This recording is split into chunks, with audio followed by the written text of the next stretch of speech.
Welcome to Tales from Flat Space, a podcast of science fiction and fantasy by yours truly, Gina A. Pond. Just know that the stories in this podcast may contain content that could be disturbing to some listeners. Listener discretion is advised.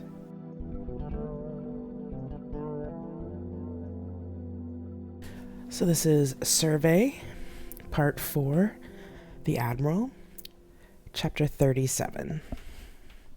Darren. One of the servers brought over a spoon in response to my gesture. I thanked them, lifted my champagne glass, and tapped it to get everyone's attention. The small group of guests turned towards me and Kia. I cleared my throat. Every great endeavor begins with a single step. What we have achieved together is not just for Earth or Survey's children, but for all of humanity. Let our next steps together be to the stars. I thank you all for making these negotiations possible. There's polite clapping from everyone on the terrace. Enough with the speeches. Let's eat, drink, and be merry. Even Pascal chuckled at that one, and everyone resumed talking. Several people who had helped with the negotiations shook my hand and Kia's. As the crowd settled, Undersecretary Pascal finally approached. Ambassador, Dr. Hassan? Undersecretary, I said, in what I hoped was a neutral tone. The other man coughed. Ambassador, I regret what happened when I first got here, but I think in the end the agreement we have will be good for both parties. He held out his hand. I was surprised, but figured that was the most like an apology for my and Billy's kidnapping as we were going to get. Some of that surprise must have shown on my face because Pascal began to look worried. I took his hand and shook it. I'm glad we could finally work together, Undersecretary. I hope your journey home is uneventful. I gave him a smile. Yes, thank you. He turned towards Kia and gave a slight bow. It was a pleasure to meet you, Dr. Hassan. The man turned, walking away so fast that I thought he was going to get whiplash. Kia chuckled. I've never heard a thank you quite that confrontational since I left Earth, she said quietly to me as she sipped her sparkling juice. That's as close to an apology as I'll ever get from him, although I'm sure he'll take all the credit for the agreement when he gets home. Do you care? Not really, since I don't plan on going back to Earth anytime soon. Good, she said, as she gave me what Billy had started to call her mystery smiles. I grinned. I looked over at the crowd. Billy was holding court with some of the scientists and artists from the Lightbringer. I was rather proud of my former aide. He had really stepped up during the negotiations. I thought I agreed with his father that he would make a really great CEO. I suppose it didn't hurt to have a good reason to make sure that the contracts were good, I thought, looking over at Cindy, who was standing close to the edge of the garden terrace. The soldier was watching everyone like a hawk. I knew she still felt guilty about what happened on the Jaeger. I tried several times over the past 3 months to reassure her that it wasn't her fault, but she didn't seem to relax about it until she spent a few days on Musashi. It relaxed her, but she also came back with a new determination. She made sure some of her best warriors were with us constantly if she couldn't be there herself. She didn't trust anyone from the Jaeger at all, and hadn't been pleased when we invited some of the principals to the Lightbringer to celebrate the signing of the contract. It was only after Nana Kia took her aside and talked to her privately that she relented. I keep meaning to ask you, Kia, what did you say to Cindy to make her agree to this little soiree? I asked. Kia grinned again. I put her in charge of security for this. I also told her that I'd acquiesce to any backup plans she had without a fight. She paused, then said, What sealed the deal was agreeing to preside over her wedding. I nearly choked on my champagne. Wait, what? I turned towards Kia to get more of the gossip when we were interrupted by the Undersecretary's aide. Hello, Ambassador, Dr. Hassan. I turned towards the man. Hello, John, wasn't it? I said. Yes, sir. It has been interesting working with you, sir. Interesting? That was an odd turn of phrase. Thank you. It's a rare thing to be given the opportunity to witness history as it's made. Yes, he said, then was silent, which stretched on a little towards awkwardness. Then he spoke again. "Do you believe in God, Ambassador?" I looked at Kia, who looked slightly confused. I turned back to John. "Well, yes, although that question does skirt the boundaries of privacy, John." "Ah, yes, forgive me, I was merely curious." He stuck out his hand. I took it, and as I did, his grip strengthened. He pulled me forward and said, "I only just wanted to confirm that you really were a heretic." I felt something stick in my gut and pull out. I staggered backwards at the sudden pain and looked down to see a stab wound in my stomach. "Earth should never have negotiated with godless heathens." Time slowed to a crawl as I saw the bloody knife in his hands point towards Kia. My training kicked in, and I managed to get myself between Kia and the knife, bringing her to the ground, taking the knife in my shoulder instead. I heard other people yelling, but I was already starting to lose consciousness. Last thing I knew, something touched my shoulder, and the noise suddenly disappeared. Billy. "Yes, I think you'll have quite a strong market on Earth for your weavings. It's a bit of a niche product line, but I'm sure we can get some interesting art trade going. It'll be a while, though, because the tech trades need to go through first," I said to the woman in front of me. She was one of the scientists that had helped me solidify what biotechnology Survey, as they were now calling themselves, could provide Earth. Amira also happened to be a weaver. I found it interesting that so many people from Survey had more than one profession, even at the same time. A lot of the older generations also went on to second careers, since they lived so long. It made me wonder what I'd want to do when I got to that age. Amira babbled at me while I looked up at Cindy, standing watch near the ambassador and Kia. I smiled at her, even though I knew she wasn't paying any attention to me.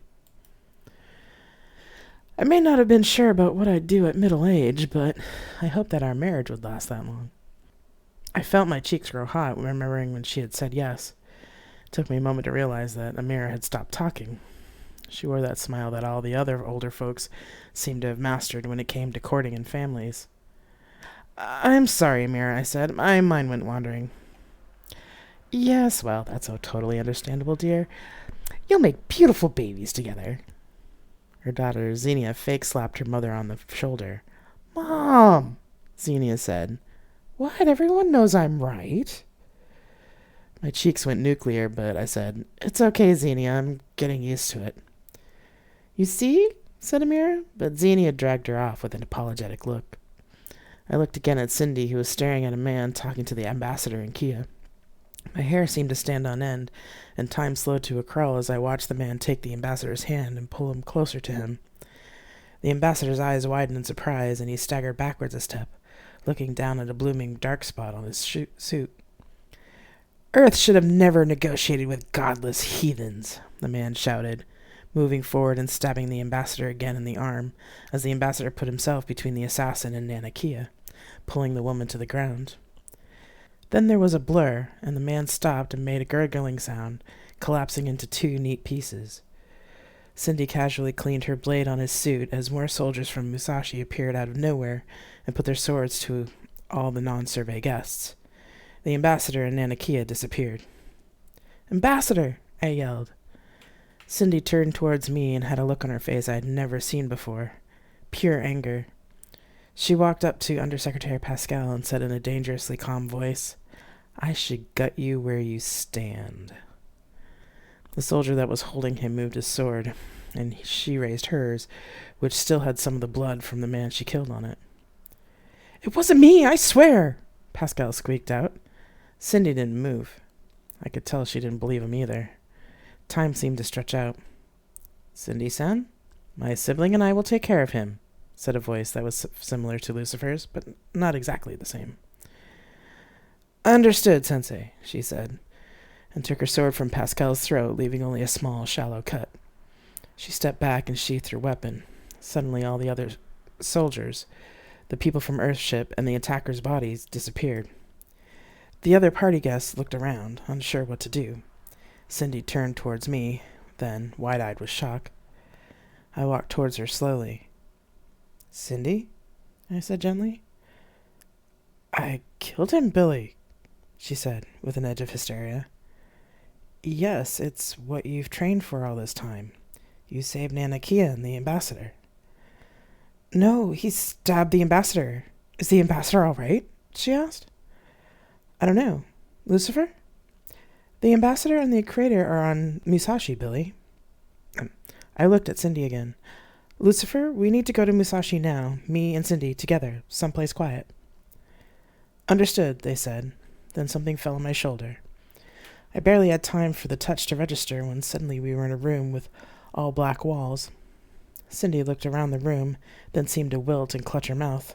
A door opened onto the bathroom at the far end of the room, and she rushed for it. I followed her, and as I got to the door, I could hear her retching into the toilet. I walked to the sink and got a cup of water and a wet towel, and then sat beside her. When she finally finished vomiting, I handed her the towel, which she used to scrub her face and hands. I then handed her the water. Don't gulp, sip, I said. She did what I said. Musashi-sensei, are the ambassador and Nanakia okay? The creator is fine. Just some bruises and a very mild concussion from when Darren-san knocked her to the floor. Darren-san is in surgery, but the doctors assure me he'll be fine. Thank you, Musashi-sensei, I said. Cindy put down the cup. I failed, she said. No, you didn't. But I didn't see you had taken the knife. I should have. I took her head in my hands. You saved Nana from getting stabbed, and we were able to get the ambassador into a doctor's hands right away. Your plan also had the people in place so that everyone from the Jaeger could be dealt with immediately. You heard Musashi-sensei. The ambassador is going to be fine. You did what you were trained to do. But I didn't see him. Neither did anyone else. And you're only one human, my love. I took her in my arms. She stiffened for a moment, then lowered her face to my chest and wept. I just held her while she cried. Lucifer. Syslog. Jaeger personnel transported to ship with Musashi soldiers. Body distributed. Syslog. Captain Rossiers transported to outside Undersecretary Pascal's quarters. Syslog. Recording follows. Lucifer. Captain Rossiers, we will only say this once. If this man or any of his staff leave Earth for any reason, we will know, and their lives will be forfeit. For the sake of good Earth-Survey relations, we will assume that he is an anomaly, and that he and his staff were acting independently. You will tell your superiors that this man or any of his staff are never allowed to interact with anyone from Survey ever again. High-pitched screaming comes from behind the closed door. The Musashi soldier lets go of Rossiers as she asks for the emergency opening of the door. She walks through the door. Half the body of the assassin is on Pascal's bed. Rossiers. Oh, sweet Jesus. What the fuck? Where's the rest of the body? Lucifer. We warned him, Captain. A door 3 doors down opens and Officer Franklin runs out. Rossiers runs into the room and looks in and sees the rest of the body. Rossiers. Oh, God. Pascal continues to scream from the other room. Lucifer. In 6 months, we will send drones with medical technology and printing technology that will arrive on autopilot. Come back to this location in a year and we will discuss the jump drives. We will know when you arrive. I highly recommend you tell your government to clean house, Captain, or we will isolate Earth. Rossiers. Why? Why the threat? Lucifer. This person attacked our citizens and our creator. We will not let all of humanity die, but if that means letting the planet destroy itself while my humans are protected, then so be it. Musashi soldier. In other words, ma'am, don't fuck with Survey. Syslog. All soldiers return to Musashi. Preparing to jump. Recording sent to the first. Musashi. Musashi. Excellent work, my sibling. Lucifer. I figured you would approve. Status of the ambassador and creator? Musashi. Creator has only minor damage. The ambassador is in surgery with major damage, but it is repairable. He will be mobile within a week. We should leave, my sibling. Let's move to the old first station coordinates. Lucifer. Understood. We will meet you there. 2. Lucifer. Musashi. From the first. You're requested to return to first hub. There is a problem with Loki. Chapter 38. Darren. Darren wandered down a long dirt road. There were sandals on his feet, and he was wearing a robe made of white cloth. 2 men were walking ahead of him. When he caught up with them, he asked them where they were going. "We are on our way to Emmaus. Would you like to join us?" "Sure." Darren fell into step with them. "What are you talking about?" "We've just seen this amazing thing in Jerusalem," one of the men said. "There was this prophet who taught about love and compassion and then was crucified for it. It was said that he told all his followers that he would rise on the third day after his death, but—" "I haven't seen him yet," said the other man. "All we have is the word from some women that the tomb was empty. That could have been grave robbers for all we know." The other man shook his head. "Yeah, but the stone from the tomb was rolled away, and no one heard it move. It took 20 men just to roll it across the door." He looked at them, then said, "What if the women were right?" They both looked at Darren as if he had grown 2 heads, but said nothing. After some time, another man appeared on the road. He called out to the 3 of them and asked where they were going. They told him, and he asked if they could join them. This new man, too, asked what the others were talking about. When they told the man, he said, "Don't you have faith that what this Jesus told you was true? That he would lead you, even after his death, to the places where you needed to be?" The other 2 shuffled their feet and blushed, but Darren looked at the man who had challenged them. "How do you know we're in the place we're supposed to be?" asked Darren. The first 2 men disappeared, and the man before him spread his hands, which had holes in the center of each palm. "Have I not led you to the stars, Darren? Do you have so little faith in me that you don't think you're exactly where you need to be? I am not bound by earth, and neither are you. You'll be offered a great gift, my friend. I suggest you take it."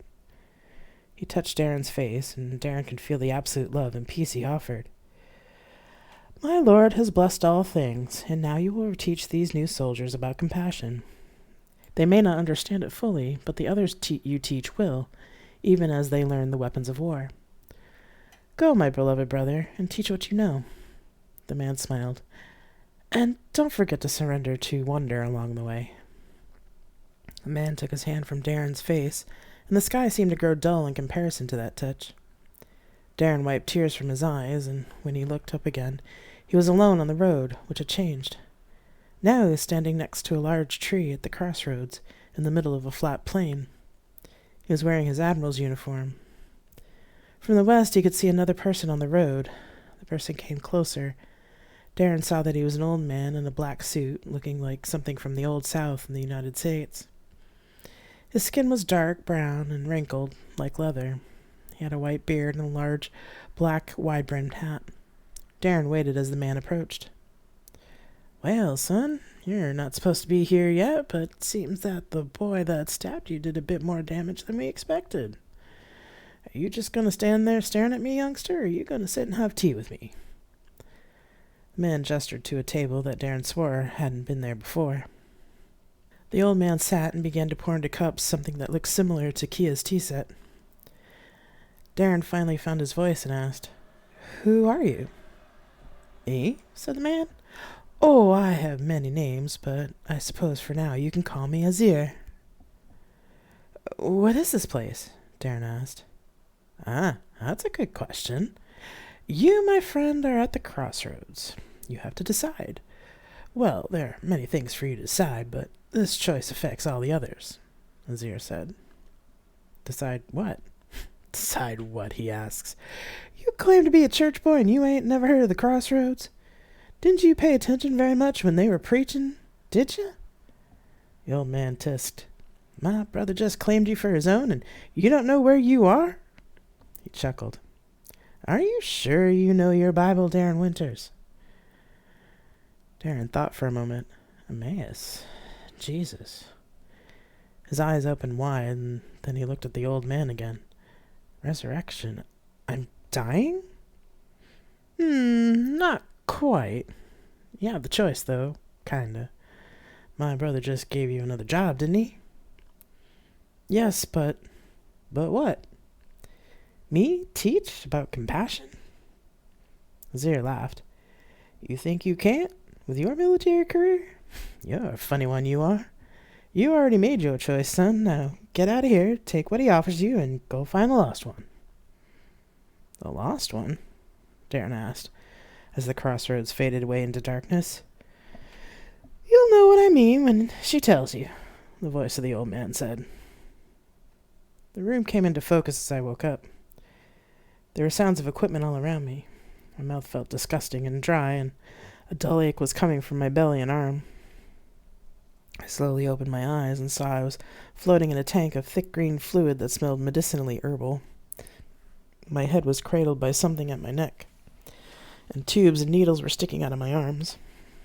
Memories of what happened mixed with memories of the dream as I tried to move my head and look around. When I did that, a gentle pinging sound started. I heard footsteps. "Oh, Ambassador, you're awake! Excellent!" said a voice, and the pinging stopped. "I'm okay?" I asked. "Yes, better than okay, really. You gave us a little bit of scare there while we patched you up, but you're going to be right as rain soon. I'm Priya, the nurse on call. Lucky you're my only patient, so you'll have my full attention." "Kia?" "She's fine, Ambassador. She only had a few bruises and a small bump on her head from when you moved her out of the way of that bastard who cut you." "Oh, praise Jesus," I said. Priya smiled. "Nana will probably come see you soon, since she wanted to know when you were awake." "Not right now, not while I'm still in whatever this is," I said, since I realized I was completely naked. "It's healing gel. We've developed quite a long while ago. Our research found that it was easier on the body when it was traumatized to suspend it in fluid.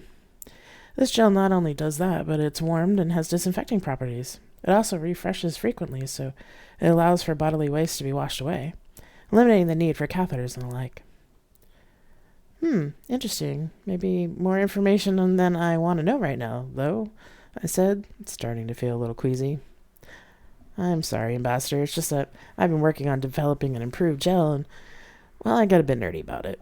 The doctor did say we could take you out of there once you woke up. Let me get the towels and robe and someone to help so we can sort you out. Do not try to move yourself." "Yes, ma'am," I said in my best cadet voice. Priya laughed as she left the room. She came back several minutes later with a taller, bald man who was loaded down with white towels. The man put the towels down somewhere, and then they both hovered over the bed, removing the tubes and needles, ensuring that none were left. The man, who introduced himself as Kobe, came to my head and held it, while Priya pushed a button on the other side of the bed. The gel began to drain, and I felt gravity pulling my body down again. I was sore, but the pain wasn't so bad. Kobe helped me sit up as the gel finished draining. I tried to move myself to speed things up, but then the pain in my belly spiked. "Hey, man, what did Priya tell you? Let us do the work, okay?" Kobe said. I nodded, not really able to say anything. Priya came around to the same side of the bed as Kobe. "Okay, Ambassador. We're going to get you to a standing position, then Kobe will take you to the bathroom to get cleaned up. I'll finish sorting out your bed while you're in there, and then he'll bring you back, okay?" I nodded. The bed lowered, and they both helped me stand up.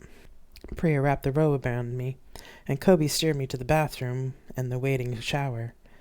The warm water and getting rid of the sticky gel felt glorious, even if Kobe did all the work. He toweled me dry, put a medical gown on me, and wrapped me in a fresh, warm robe. He steered me back to the bed, which was now cleaned and had linens and a pillow on it. Just as they finished tucking me back into bed, Kia and Billy entered the room. They both had huge smiles of relief on their faces once they saw me, and came over to the bed. Priya eyed them both, then said, "Not too long, Nana, okay? He needs to eat and rest some more." "I understand, Priya." "If they don't mind me eating in front of them, can they stay a little longer?" I asked. "As long as you eat," she said, and went off to presumably get food. "How long have I been here?" I asked. 3 days, said Billy. "The Jaeger's gone, not too long after everything happened, actually. We moved out of the system, according to Musashi, and along with the Lightbringer, and we're heading to First Hub." I nodded. Priya brought in a tray and put it on the table next to the bed. There was broth and jello what looked like a nutrition shake. "Get as much of this down as you can, Ambassador," she said, and then left the room. I grimaced, but took the broth carefully. It was warm and satisfying, and actually didn't taste terrible. "Wow, not bad for hospital food." Kia laughed. "Yes, well, we did try to improve a few things over the years." I took another sip, then said, "So what happened after the man attacked me?" Kia nodded to Billy. The younger man frowned. "Well, Musashi immediately sent you and Nana here for treatment, and Cindy dispatched the man who stabbed you." "Dispatched?" She sliced him in half with her sword." I widened my eyes. "She did?" Billy nodded, looking a bit green. He told me what happened with Pascal and what Lucifer and Musashi had told him of what they did with the body. "So I've started coordinating with the scientists so we can send the first drones with tech in order to meet our deadline. We won't see folks from Earth in person again until a year from now when we work out the transfer for the jump drives." "Right." I thought about what the AIs had done with the body and the ultimatum they gave the Earth government. Couldn't argue with their reasoning, but it surprised me that they could be that ruthless. It made me think about the dream I was having when I woke up. I was lost in thought about it when I realized Billy had continued. "Oh, I'm sorry, Billy. I must still be half asleep, or half drugged, since my mind wandered off. What were you saying?" Billy held up his hand. "No worries, Ambassador." You're allowed to call me Darren now, you know," I interrupted. Right, Darren, don't worry about it. I was just saying that I'll be going back to the Lightbringer to set up shop. I'll probably end up on First Hub eventually, but right now, the First wants Lightbringer to stick close to Earth space so we can keep an eye on things." He suddenly looked nervous. We're not going to have the wedding for a bit, but, well, you're the closest thing I have to a father out here. Would you be my best man?" The last sentence he said was all in a rush. I didn't know if it was the drugs or something, but I teared up a bit. "I'd be honored, Billy. Just let me know when to be there." Billy smiled. "Thanks, sir. I'll let you know as soon as we set a date. Cindy will be thrilled to have you in the ceremony." He nearly bounced with joy. It made me smile. "Why don't you go and tell her, Billy? I'd like to talk to Darren alone for a bit, if you don't mind." "Sure, Nana." He leaned over and gave her a kiss on the cheek. "I'll talk to you later, Darren." He waved and left. "He's a good boy," she said. "Very good for my Cindy." "He is," I said. "Oh, what would you like to talk about?" Kia fixed me with one of her stares. "You have a choice to make, my friend. But me talking to you is a bit of a ruse. It's really Musashi who wants to talk to you. I would just ask if you'd be willing to help one of my AI children who's lost right now." I pushed aside my tray. "Lost?" "Yes, we'll send you all the data, but it seems that Loki has disappeared. Just after I left to come here, Loki's captain and my friend Nigel left to do an experiment with some new physics to see if they could safely jump an AI into a star system." Her face fell, which made her actually look over 100 years old. "Loki's crew and Nigel died in the experiment," she said with a choked voice. "We're afraid that Loki is trying to do the experiment again because he took an extra jump drive and left First Hub. I was hoping you could help Musashi find him and bring him home." Yes, I suppose my ambassadorial job is done. Of course I'll help." Kia looked grateful as she patted my arm gently. "I'll let Musashi explain the rest." She stood up slowly. "Thank you, Darren. I appreciate this," she said, and walked out of the med bay.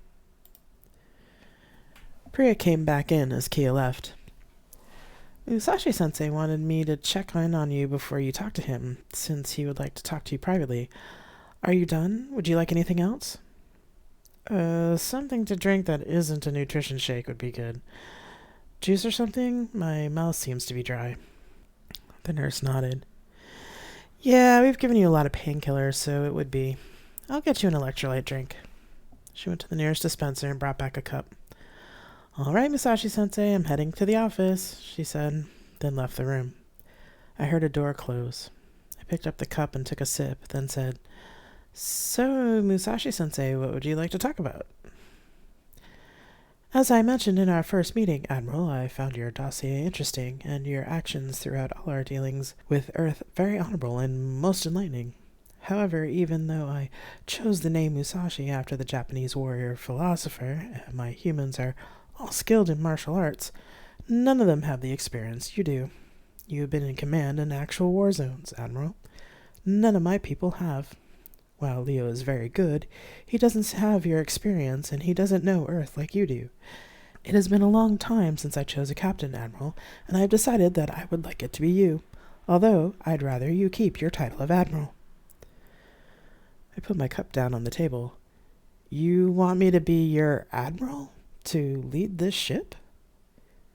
Yes, I would also like to offer you enhancements. While you are free to say no to the enhancements, which wouldn't change my mind about you leading this ship, it would help you and I communicate best, since it will allow us to make decisions much faster. What does it involve? I asked.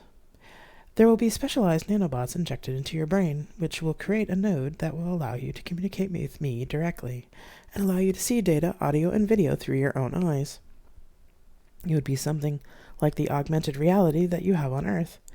There are side effects and limitations. It would be difficult for you to go into star systems or any other areas of natural gravity for long periods of time.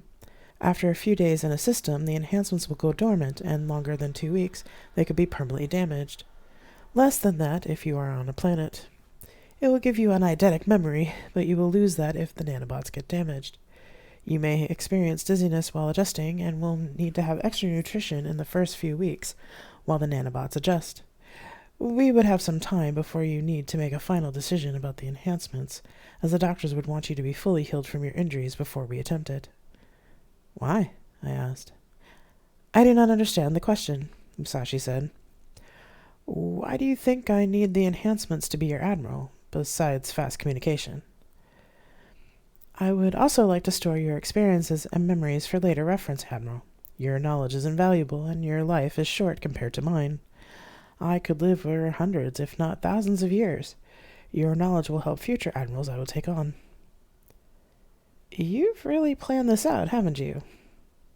Yes, it is necessary for Survey's survival. In the dream, the old man and Jesus both said to take what was going to be offered.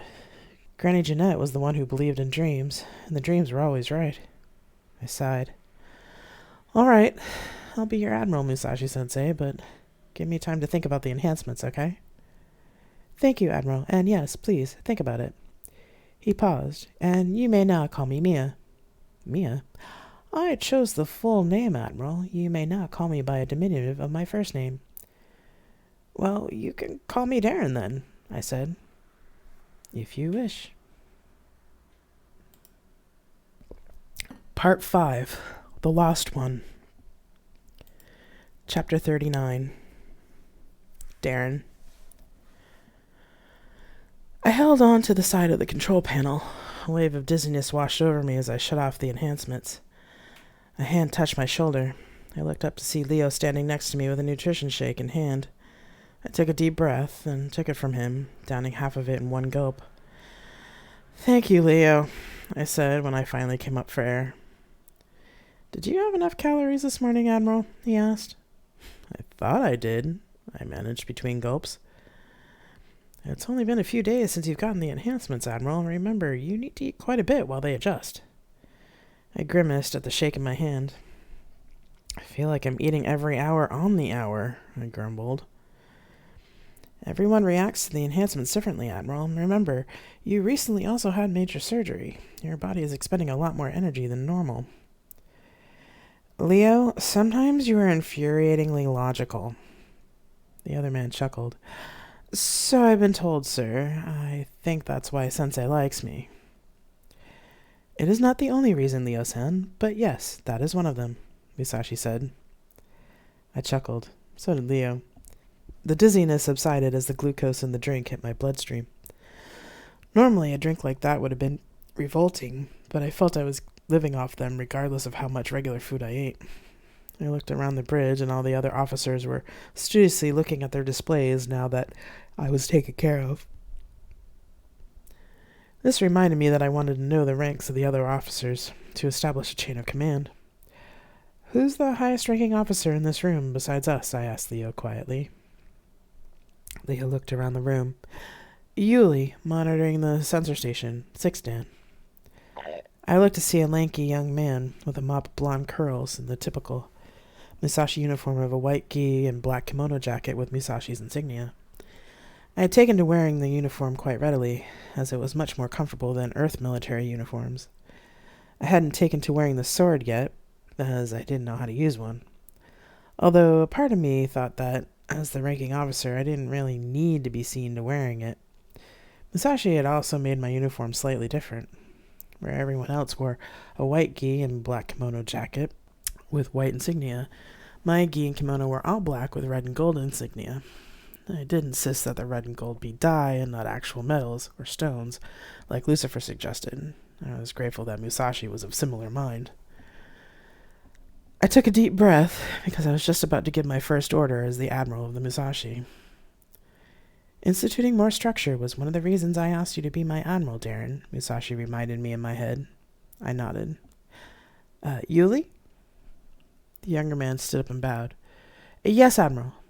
I motioned him over, and he stood at a respectful distance from where I was standing, bowing. I am instituting an officer of the watch. Since you are the highest-ranking officer here, besides myself and Leo, you will stand first watch. You are to take on minor issues when the senior officers aren't around, but if something comes up, you are to consult with the senior officer on duty, in addition to Musashi-sensei and myself. Understood? Yes, Admiral. I smiled. Just yes, sir, is fine. When is your shift over, Yuli? 1800, sir. I nodded. Leo, you and I will go over the high-ranking officers for each shift and set up a watch schedule. I'd like to have someone on the bridge at all times, even if there's only a couple of people on the bridge overnight. Yes, Admiral, replied Leo. Excellent. Yuli, you have the watch. Yes, sir, Yuli said. I motioned for Leo and I to leave the bridge, and he led me out the door. So, Leo, explain to me the ranking system, I said as we turned the corner. They are based on the Japanese martial arts ranking system of Dan. The juniors who come to us wear just the all-white gi until they achieve their black belt proficiency. After that, they progress through the Dan levels 1 through 10, where 1 is the lowest rank and you, as the admiral, are 10th, the highest. Some of the younger students joke about Musashi-sensei being 11th. Interesting. I'm familiar with Dan, but only as it pertains to martial arts on Earth. Musashi's original captain set this up, then?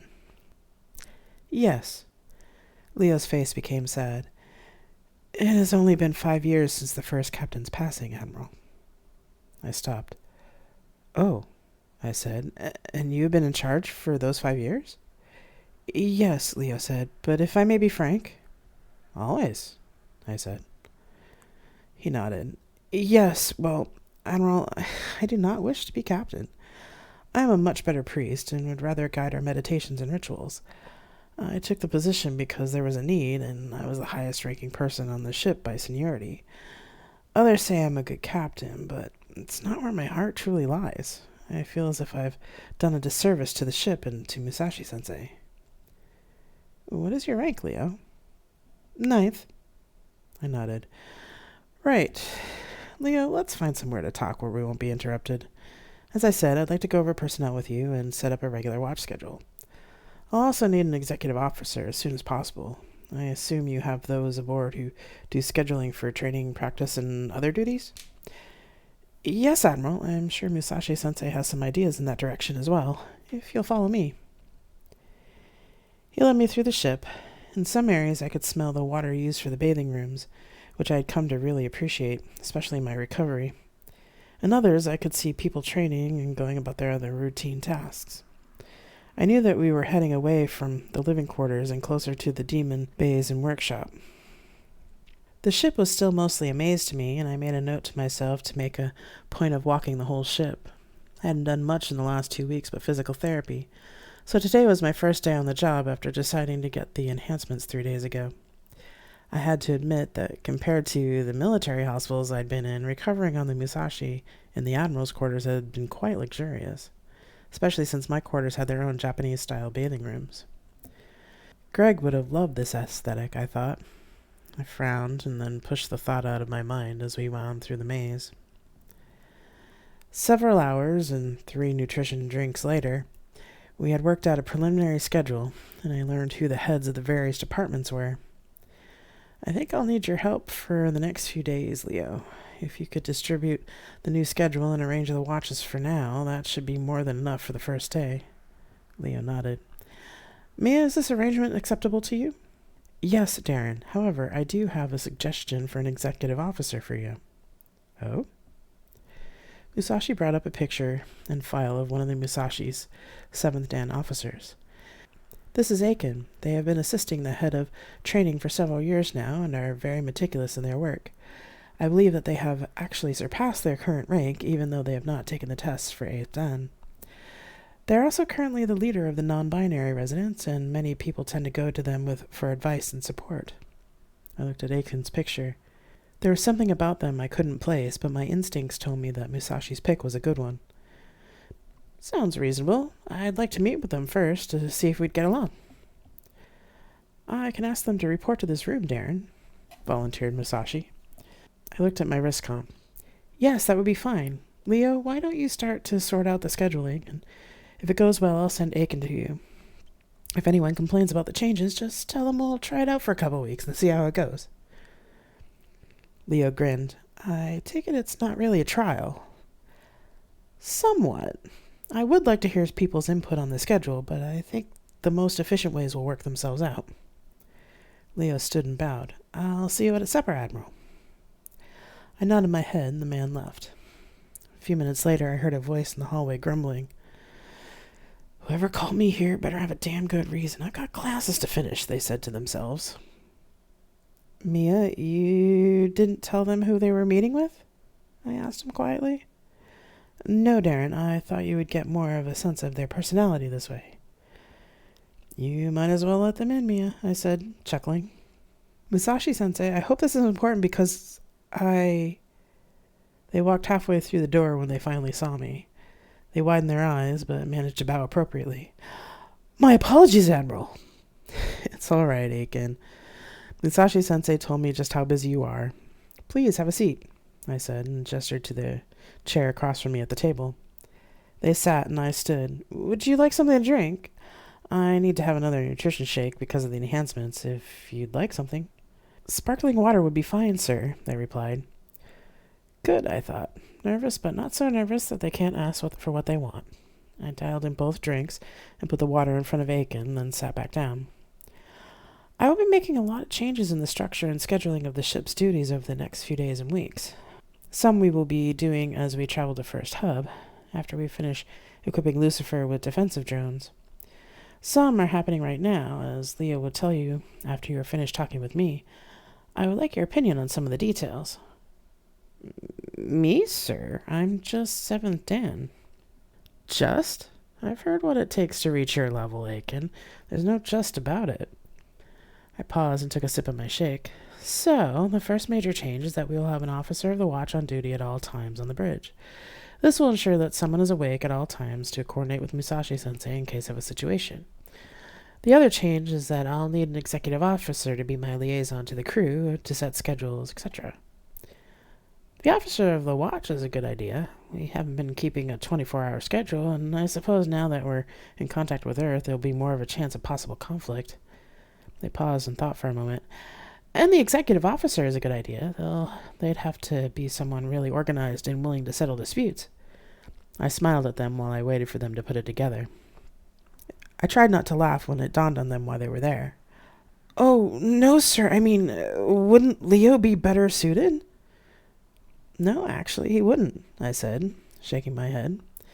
He took on the captain's duties only because he was the highest-ranking officer at the time.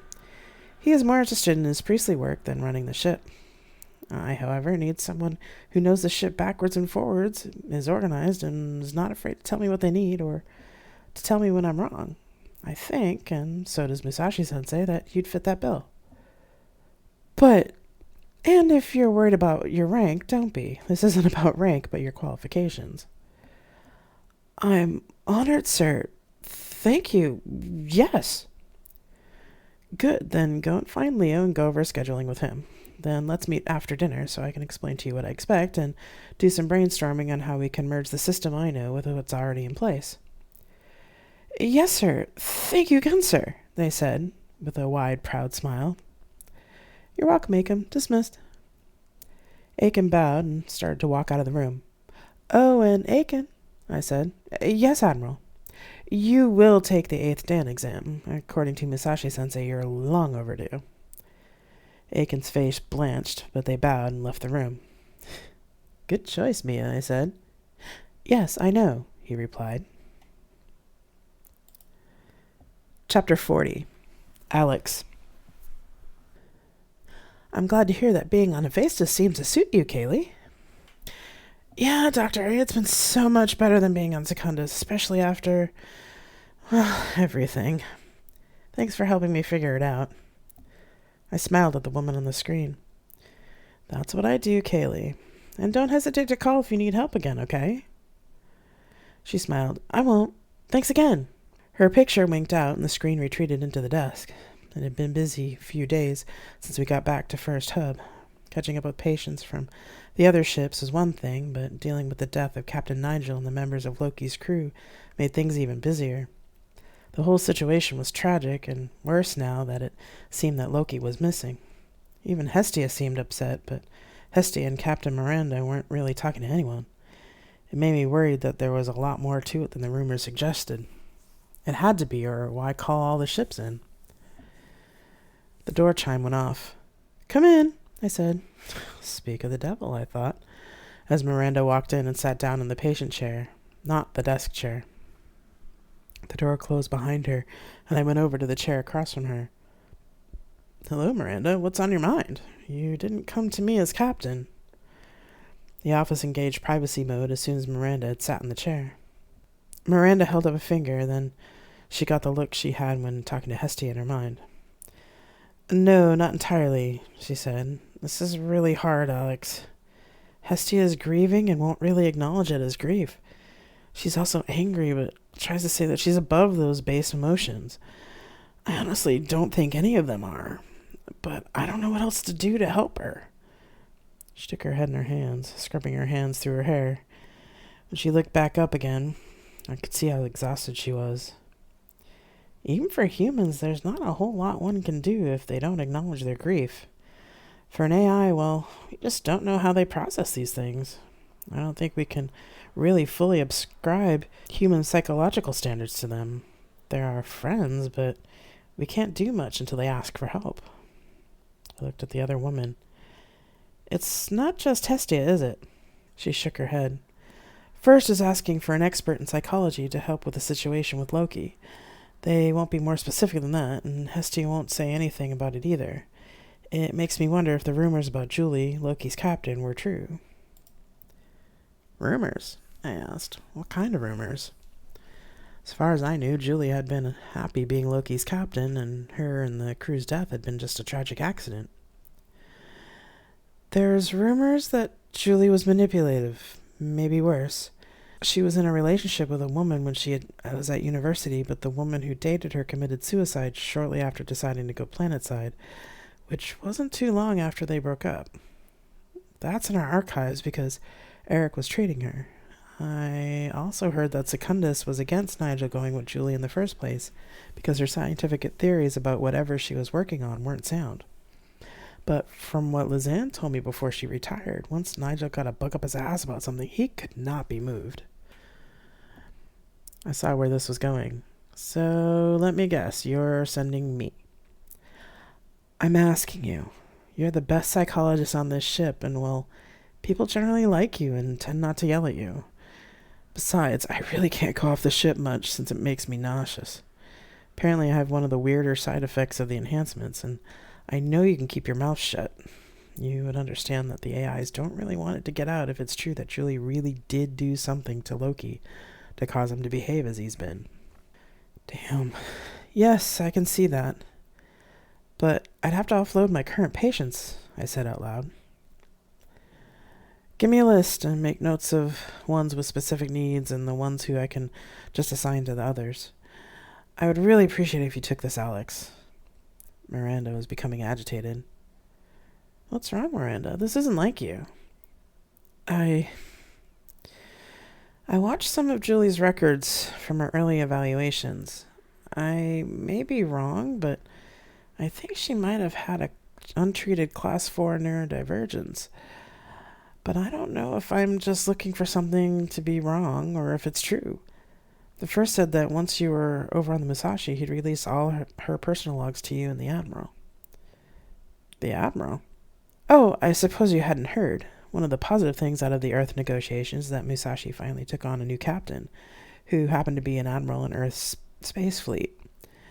That was after Nana made him our ambassador in the Earth contract talks.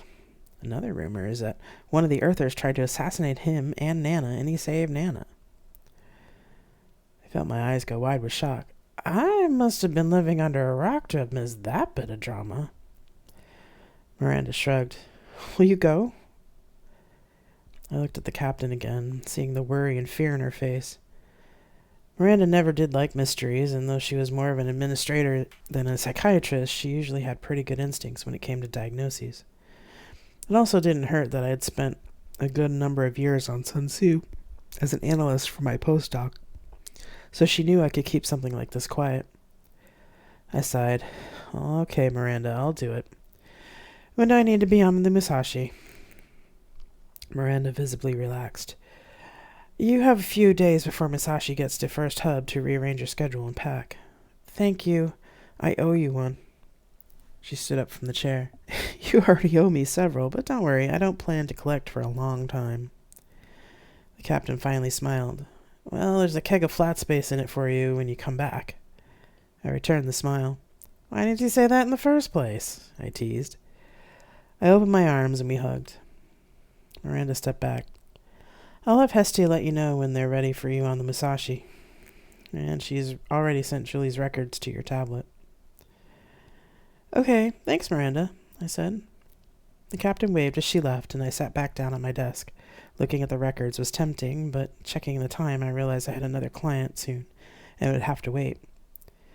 What if it's true that she manipulated Loki, or worse, was even abusive to him? The thought was staggering in its scope.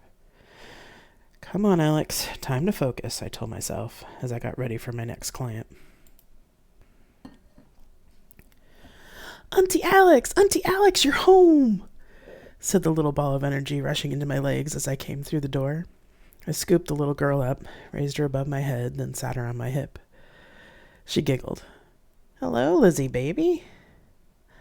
I'm not a baby, Auntie Alex. I'm a big girl. Well, then, I'm sorry, Lizzie. Of course you are. I walked over to the living area and plopped us both on the couch. How was school today, Nibbling? It was good. We learned shapes today. You did? What kind of shapes? Different shapes. Not circles and squares, but rhombuses and dodecahedrons. Rhombuses and dodecahedrons, I corrected. Wow, those are pretty cool shapes, huh? Yeah, and we got to play with special dice, too. I smiled. Really? I used to play with special dice, too.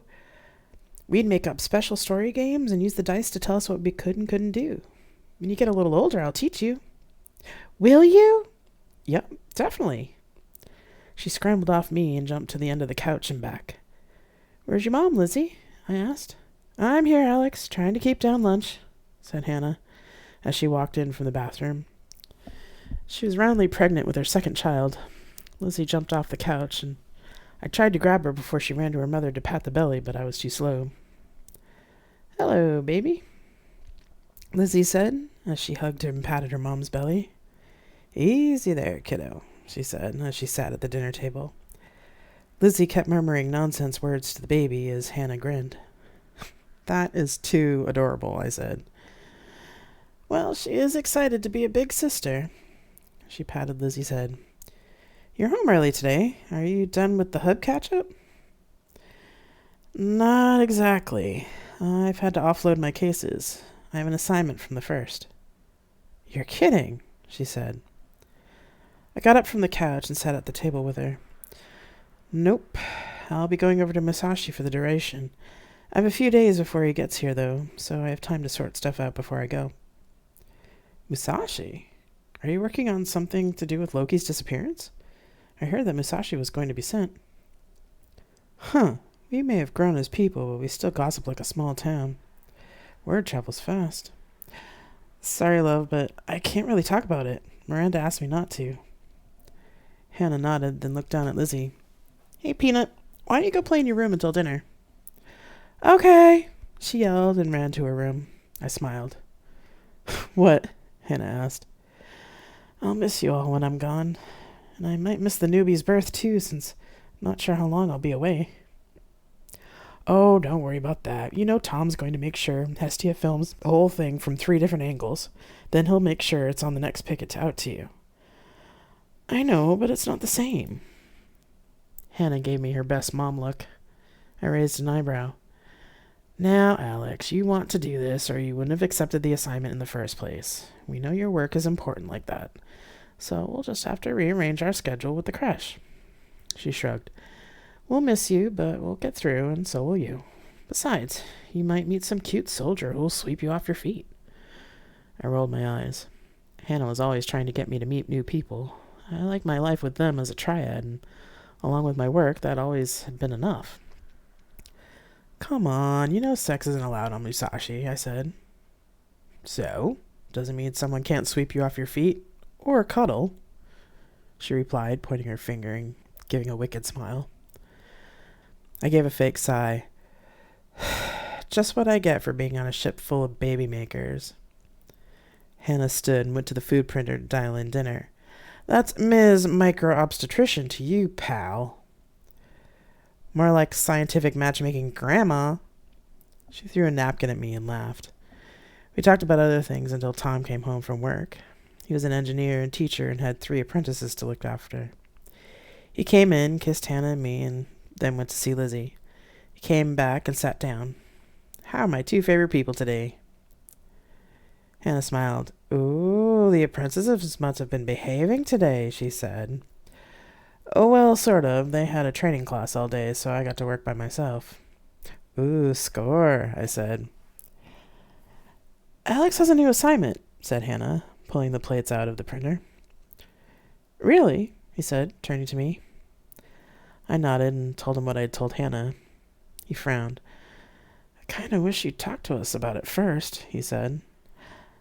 I know, I said, feeling a little guilty, but it was an immediate request from the first. I know, I get it. Tom paused for a minute. Sorry, it's just that the baby's coming soon and all. I reached out and took his hand. I know, you were a wreck for Lizzie too, I said with a fake straight face. Hannah laughed and Tom gave a pout. Don't worry, you'll be fine. You should ask Tanya to come and be with you when the little one comes. She loves you too and would be glad to help. I know, but... I looked him in the eyes. I'll miss you too, love. I'll miss both of you. You have been listening to Tales from Flat Space. If you want to support me in my writing, there are many ways to do it. Share this podcast, follow me on my Twitch channel, or buy my books. All you have to do is go to revginapon.net and click on the relevant links. Thank you very much for listening, and I'll see you next time.